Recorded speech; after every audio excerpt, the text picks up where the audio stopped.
इंसान के रंग काले और भूरे दो रंग बनाए हैं परमात्मा ने, और यह भगवान ने ही बनाया है। कोई इंसान अगर ज़्यादा गोरा है और वह अपने मन में घमंड करता हो कि मैं ज़्यादा गोरा हूँ, मैं सबसे सुंदर हूँ, तो उसमें उसका कोई लेना देना नहीं है। उसकी देह, उसकी काया वह परमात्मा ने बनाई है, परमात्मा की देन है, उसका कोई उसमें योगदान नहीं है। और अगर कोई काला है तो बहुत सारे लोग उसे उल्टी सीधी नज़रों से देखने लगते हैं, तो यहाँ पर भी उस इंसान का कोई कसूर नहीं है, क्योंकि उसका काला रंग भी भगवान ने बनाया है। यह भगवान की देन होती है। जैसा परमात्मा हमें रूप दे देता है, उसी को जीवन भर हमें झेलना पड़ता है। तो रूप के अनुसार किसी से ना घृणा करें, ना किसी से हीन भावना से किसी को देखें। लेकिन दोस्तों, आज की इस घटना में रूप के ऊपर ही बहुत बड़ा कांड हो जाता है। तो दोस्तों, यहाँ पर तू काली है, मुझ पर कलंक है, एक पति अपनी पत्नी से कहता है, और यह कहकर के पति ने बच्चों के सामने ही अपनी पत्नी को उतार दिया मौत के घाट। दोस्तों, आखिर ऐसा क्या हुआ? इस घटना की पूरी सच्चाई जानने के लिए आप हमारे वीडियो को अंत तक जरूर देखिएगा। नमस्कार, मैं हूं सुदेश कुमार और तिरछी बात चैनल में आपका स्वागत है। दोस्तों, यह घटना कर्नाटक के एक गांव की है, जहां पर ख्वाजा पटेल नाम का एक शख्स रहा करता है, जिसकी उम्र 30 साल है। आज से 7 साल पहले उसकी शादी हो जाती है। उसकी पत्नी का नाम होता है फरजाना। फरजाना की उम्र होती है 28 साल। अब इनके 4 बच्चे भी हो जाते हैं और भरा पूरा परिवार इनका होता है। घर से अलग रहा करते हैं माता पिता को छोड़ करके, और ना ही कोई पशु पाला करते हैं, यानी कि उनके घर में दूध लगा हुआ है, बाहर से दूध आ जाया करता है, दूध या देकर जाता है। अच्छे से अपना समय गुजार रहे होते हैं। लेकिन दोस्तों, एक बात जो इनके बीच में पिछले 7 सालों से चली आ रही थी, जो ख्वाजा पटेल की पत्नी होती है फरजाना, वह रंग में सांवली होती है, काली होती है। अब इस काले रंग के ऊपर ही ख्वाजा पटेल उसे तरह तरह की बातें सुनाता, उसका अपमान करता, हर रोज़ उसे उल्टी सीधी बातें सुनाता। फरजाना यह बात अपने मायके वालों को भी बताती है, तो मायके वाले, उसका भाई, सब यही कह देते हैं कि बहन, तू अपना जीवन अच्छे से काट ले, काले और गोरे तो ऊपर वाले की देन है, और वह धीरे धीरे कहना भी बंद कर देगा। लेकिन इसी तरह से 7 साल गुजर जाते हैं, और अभी भी ख्वाजा पटेल अपनी पत्नी फरजाना से काली कहता हुआ नहीं रुकता है, यानी काली कहने से बंद नहीं होता है।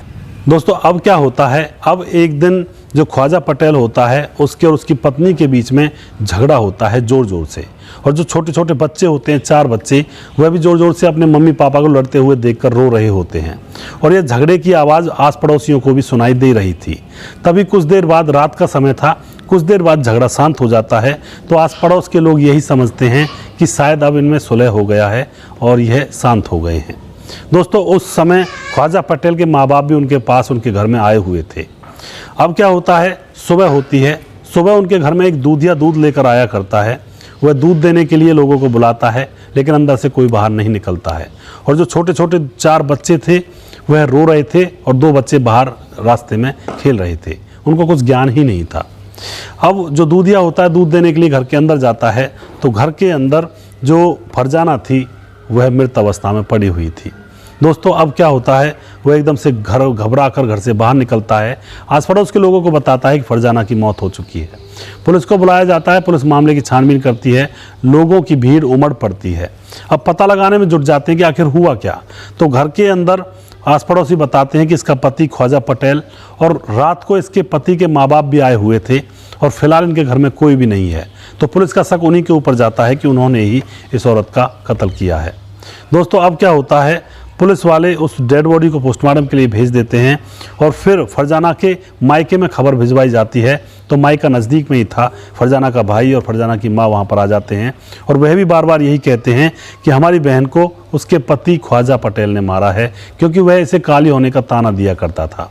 अब दोस्तों, पुलिस को पूरा यकीन हो जाता है, और फिर ख्वाजा पटेल को इधर उधर देखा जाता है बस स्टैंड पर और रेलवे स्टेशनों पर, क्योंकि वो भागने की तैयारी में थे। तो रेलवे स्टेशन से उन सारे परिवार के लोगों को, ख्वाजा पटेल, उसके मम्मी पापा, सभी लोगों को पकड़ लिया जाता है। उनको जेल में लाया जाता है। उनसे पूछा जाता है, तो यहाँ पर ख्वाजा पटेल के बाकी के सदस्यों का कोई कसूर नहीं था। ख्वाजा पटेल खुद ही अपनी पत्नी को मार कर आया था, लेकिन बाकी के सदस्य डर के मारे वहाँ से भाग गए थे कि पुलिस उनको भी पकड़ेगी। ख्वाजा पटेल बताता है कि यह बहुत ज़्यादा काली थी, और मुझे लगता था कि यह मैंने ज़िंदगी में बहुत ही बुरा फैसला लिया है जो इससे शादी कर ली। कभी भी इसको मैं जब अपने साथ ले जाया करता था, तो मेरे यार दोस्त इसे देखकर हंसा करते थे, और फिर मुझसे कहा करते थे कि तूने आंख मूंद करके शादी की है क्या? ये कितनी काली है, इसके साथ शादी की है। इन्हीं चीज़ों को ख्वाजा पटेल पिछले 7 सालों से झेल रहा होता है, वह यह बताता है। और अब यह कुछ काम नहीं करती है घर के अंदर। इसने कुछ काम करने के लिए इसको दिया था, सुबह का दिया था, शाम तक वह काम नहीं होता है। तो ख्वाजा पटेल को अपनी पत्नी के ऊपर गुस्सा आ जाता है और उससे कहता है कि एक तो तू काली और ऊपर से काम को भी नहीं करती है, तेरा मैं करूँगा क्या। और फिर दोस्तों अपनी पत्नी का गला चाकू से रेत देता है और उसकी पत्नी वहीं तड़फड़ाने लगती है। पत्नी को और अपने बच्चों को छोड़कर वह अपने घर वालों के साथ घर से फरार हो जाता है और पुलिस की गिरफ्त में आ जाता है। तो दोस्तों यहाँ पर खुलता है इस मौत का राज, यानी कि काली होने पर, सिर्फ काली होने पर उस व्यक्ति ख्वाजा पटेल के दिमाग और दिल में सिर्फ यही बसा हुआ था कि यह मैंने गलत फैसला लिया जो इससे शादी कर दी। दोस्तों मैं आपको बता देना चाहता हूँ, इंसान गोरा और काला दो ही रंग होते हैं और यह रंग भी इंसान खुद तैयार नहीं करता, यह रंग तो परमात्मा देता है। रूप और रंग सिर्फ और सिर्फ ऊपर वाले के हाथ में है।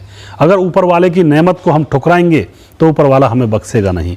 ऊपर वाले ने किसी इंसान को काला बनाया है, यानी कि उसको अपनी दौलत दी है काले रूप में, तो अगर हम उस इंसान से जलेंगे, उसकी तरफ हीन भावना से देखेंगे तो परमात्मा हमें जल्दी ही इसका जवाब दे देता है। और ऐसा ही यहाँ पर ख्वाजा पटेल के साथ हुआ, क्योंकि पाप का घड़ा कभी ना कभी तो भरता है और उसका भर चुका था। तो कभी भी किसी काले और गोरे के ऊपर यह देखकर घृणा ना करें कि यह काला है या यह बदसूरत है, क्योंकि परमात्मा की देन होती है। आपका और उस इंसान का कुछ नहीं होता इसमें, कोई हाथ नहीं होता इसमें। वह खुद यह नहीं कह सकता कि मैंने अपना रंग काला बनाया, गोरा बनाया, या फिर उसकी कोई अहमियत है। तो दोस्तों कभी भी ऐसा ना करें, भेदभाव की नीति को ना अपनाएं।